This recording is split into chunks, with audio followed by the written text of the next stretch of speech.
अस्सलाम वालेकुम ADS student, this is page number 433 and lecture number 18।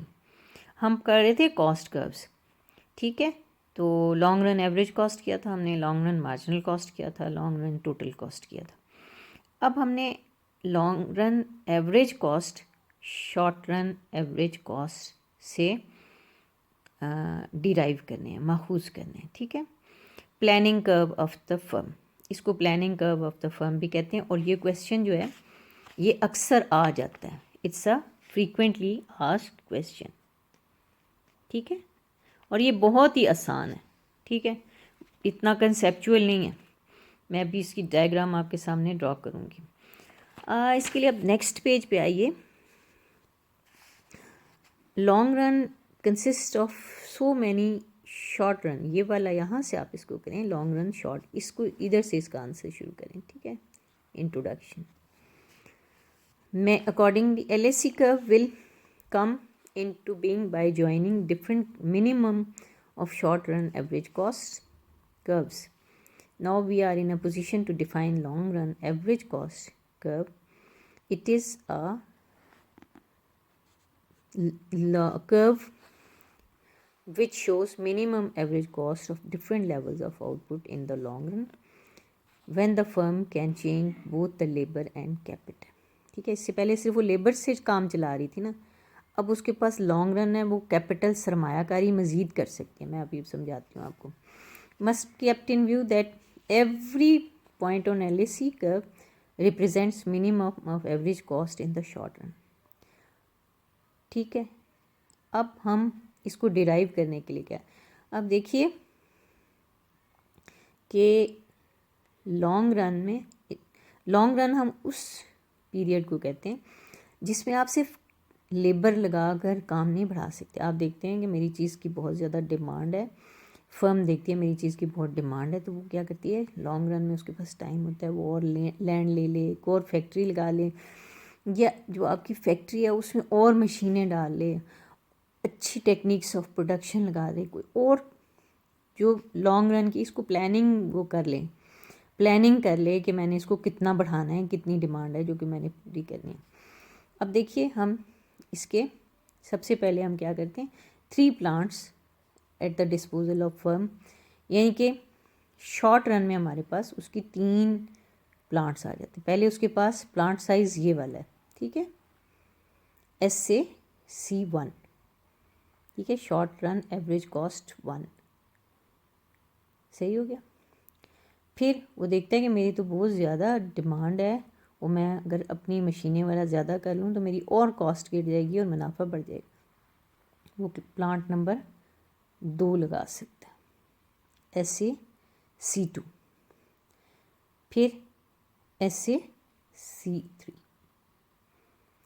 अब जो इनकी मिनिमम पॉइंट्स हैं ना, SAC1 का ये मिनिमम है, SAC2 का ये मिनिमम है, SAC1 का ये मिनिमम। इनको आप इस तरह करके ज्वाइन करेंगे ना, जब आप डायग्राम बना रहे हैं ऐसे करके ज्वाइन करें तो आपके पास एक ना सॉसर, इसको सॉसर शेप कहते हैं, SAUCER, सॉसर शेप। ये जो पिर्च प्याली नहीं होती, पिर्च की शक्ल, लॉन्ग रन जो होता है ना वो पिर्च की शक्ल का होता है, शॉर्ट रन देखें यू की शक्ल का होता है, शॉर्ट रन यू की शक्ल का होता है, लॉन्ग रन पिर्च की शक्ल का, क्योंकि लॉन्ग पीरियड है। इसमें आपके पास 3 साइजेस ऑफ प्लांट्स आ गए। एक फर्म पहले इस साइज़ पर काम कर रही है, फिर उस देखती है कि मुझे और मुनाफा हो सकता है तो वो और मशीनें और अपना फर्म को बड़ा कर लेती है। उसके पास देखें SAC2 आ जाता है, उसका मिनिमम जहाँ इसको टच कर रहा है वो, फिर ये। लेकिन LAC में भी बिल्कुल, LAC भी वही पाथ फॉलो करता है जो SAC करता है। LAC भी देखें जब वो एक छोटे प्लांट साइज से बड़े पे जाता है तो LAC गिरता चला जाता है, गिरता चला, वो फिर और बढ़ाता चला जाता है, तो उसके पास एक और प्लांट साइज़ पर उसे जाना पड़ जाता है, क्योंकि इसके ऊपर वो, ये देखें इस वाले के ऊपर जब वो आगे जाता है SAC2 पे तो राइज़ कर रहा है, तो वो अपनी ना फिर दोबारा एडजस्टमेंट करता है, तो वो दूसरे प्लांट साइज़ पे आता है, तो वो पहले गिरता है, यहाँ पर आता है, ठीक है। ये देखिए, अगर इस पर वो प्रोडक्शन करता रहता ना तो उसको तो बहुत मसारिफ या लागत बढ़ जाती, तो वो प्लांट साइज़ बदल देता है फिर उसके पास दोबारा मिनिमम पे आता है फिर, लेकिन वो फिर रेज होना शुरू हो जाता है। इसी की वजह से लॉन्ग रन एवरेज कॉस्ट भी ये शेप लेता चला जाता है, ठीक है। इसको आपने डिराइव करना, इसको हम कहते हैं डिराइव करना। इसको आपने डिराइव कर लिया, इसको अपने सादा अल्फाज में आप लिख दें तो ये आपका क्वेश्चन है बाकायदा, ठीक हो गया। देखें ज़रा, आपने डिटेल लिख देनी है ना कि SaC2 के OQ2 प्रोडक्ट है और फिर ये ले रहा है हाई एज शोन। चलो मैं बता ही दूँ, SaC1 प्लांट पर कॉस्ट ऑफ प्रोडक्शन OQ1 है, मिनिमम है, but if the firm wishes to produce OQ1, अगर OQ1 पैदा करना चाहती है तो क्या होगा कि उसको on SaC2 the cost of firm are higher as shown by the point B. Again, if the firm likes to produce OQ star more than OQ1 output shown by the point 2 on SaC2, the cost of production of the firm will go higher. In the same way, if the firm produces OQ2, so with the help of SaC, its cost will go higher. As if the firm produces OQ3 output with the help of SaC2 at point E, the cost of production of the firm have gone higher. इतना detail लिखने की आपको ज़रूरत नहीं है, आप बताएंगे कि पहले इसी तरह ये वाला जो शॉर्ट एवरेज कॉस्ट है वो ये रूट लेता है, फिर दूसरा वो प्लांट साइज लगाता है और फिर वो तीसरा लगाता है, तो लॉन्ग रन एवरेज कॉस्ट जो है वो सॉसर शेप होगा। तो आप देखिए, फिर उन्होंने इसको दूसरे नाम के साथ भी इसको कहा जाता है एनवेलप कर्व। अब देखें ना, कई प्लांट्स हैं इसमें, SaC1, SaC2, SaC3, ठीक है, बेशुमार है। तो इन सब की मिनिमम पॉइंट को ज्वाइन जो करेगी पॉइंट, वो LaC बना देगा। LaC का जो मिनिमम पॉइंट है वहाँ पर वो सबसे कम मसारिफ पर लॉन्ग रन में काम कर रहा होगा। तो इसको हम इस वजह से एनवेलप कहते हैं। एनवेलप का मतलब होता है कि इसको ढाँप रहा है इस छोटे वाले कर्व्स को, देखिए एनवेलप कर रहा है। एनवेलप का मतलब होता है ना लिफाफा, मलफूफ करना, ठीक है। ये अब ये आपके पास आ गए SaC5 is an optimal plant for the firm. ये देखें, ये जो है SaC5, ये इसकी ना 1 2 3 4 5 ये कम से कम पर आया, ये इसका ऑप्टिमल प्लांट। आपने ये बता देना, आपने लिखना है ये एक पॉइंट है SaC1, SaC2, SaC3, SaC5, तो ये इसका ऑप्टिमल प्लांट साइज़ है। इससे पीछे रहेगा तो तब भी नुकसान में रहेगा, इससे ऊपर जाएगा तब भी मसारिफ ज़्यादा होंगे। यहाँ इसके सबसे ज़्यादा कम लागत होगी और सबसे अच्छी प्रोडक्शन होगी।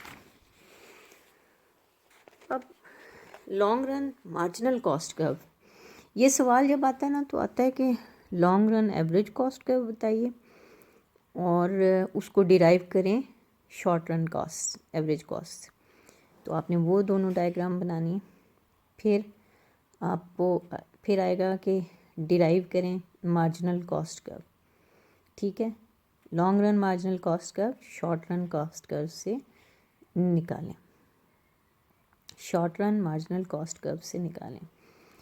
आपने शॉर्ट रन पहले वाला एक जो है वो इस तरह जा रहा है और इसका जो SaC है वो इस तरह प्लांट साइज़ ये है।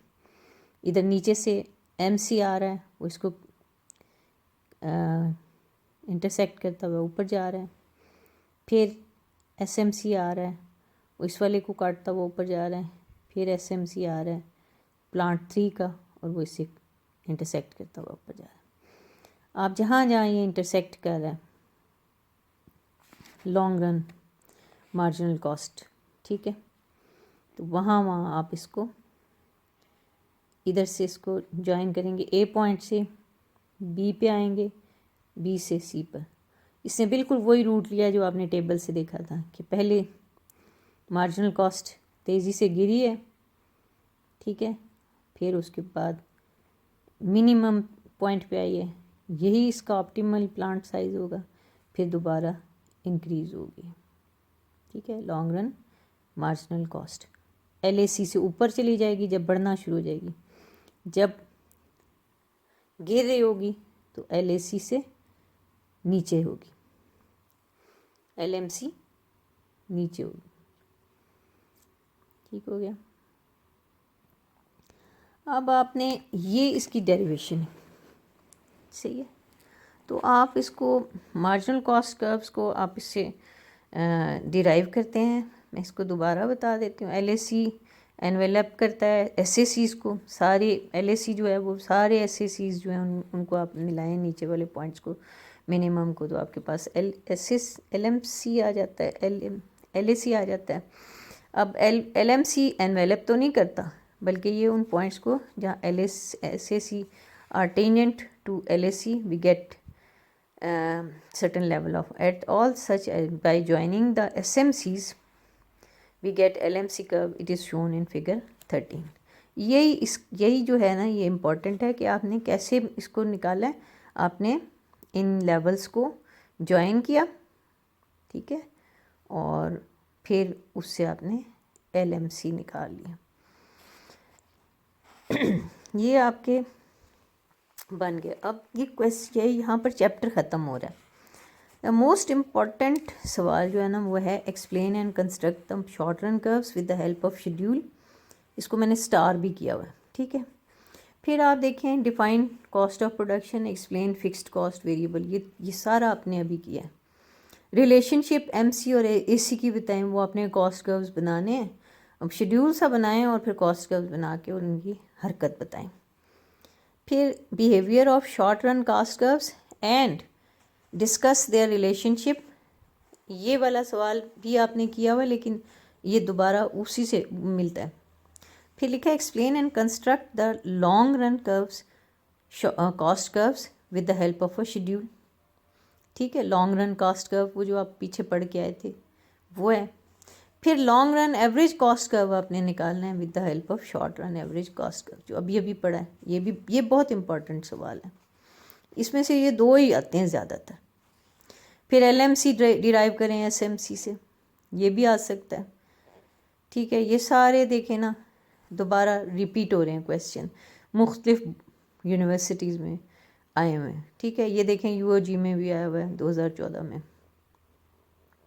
ठीक है। और बाकी सब सवाल सारे उसी तरह ही हैं। और इसमें से कॉस्ट की जितनी भी कॉस्ट हैं उनकी तारीफ़ें जो हैं वो शॉर्ट क्वेश्चंस हैं, और लॉन्ग क्वेश्चन ये दो इम्पॉर्टेंट हैं इसमें, 1 और ये 2। Long run average cost curve ही डिराइव करने के लिए आता है, जो कि एनवेलप कर्व भी कहलाता है और प्लानिंग कर्व भी कहलाता है, जबकि long run marginal cost SMC से। आपने बस डायग्राम सही तरह बनानी है और उसको फिर ना ज़रा मार्क्स देखकर कि कितने मार्क्स वो दे रहा है इसके, उस हिसाब से आपने उसको उतनी लेंथ पे डिस्क्राइब कर देना है, डिटेल कर देनी है। अगर आप देखते हैं कि उसने मार्क्स कम रखे हुए हैं, ठीक है, तो आप उसको डिटेल उसी तरह कम लिख दें। सही हो गया। होप आपको ये समझ आ गया होगा कॉस्ट थ्योरी। इसके बाद हमारे पास जो आ जाएगी ना वो है मार्केट स्ट्रक्चर। मार्केट स्ट्रक्चर का मतलब होता है कि मंडी की साख्त। वो पढ़ने के बाद हम फिर ना कर लेंगे कि मुख्तलिफ जो साख्त हैं, जैसे कि आपने पहले पढ़ा होगा मुकम्मल मुकाबला, नामुकम्मल मुकाबला, जारादारी, ओलिगोपली, ड्यूओपली पढ़ा होगा ना, परफेक्ट कंपटीशन। फिर परफेक्ट कंपटीशन तो परफेक्ट होता है। इम्परफेक्ट कंपटीशन में आता है मोनोपोलिस्टिक कंपटीशन, मोनोपोली, ओलिगोपोली, ड्यूओपली, ठीक है, वो अब हमने आगे से पढ़नी है। Thank you.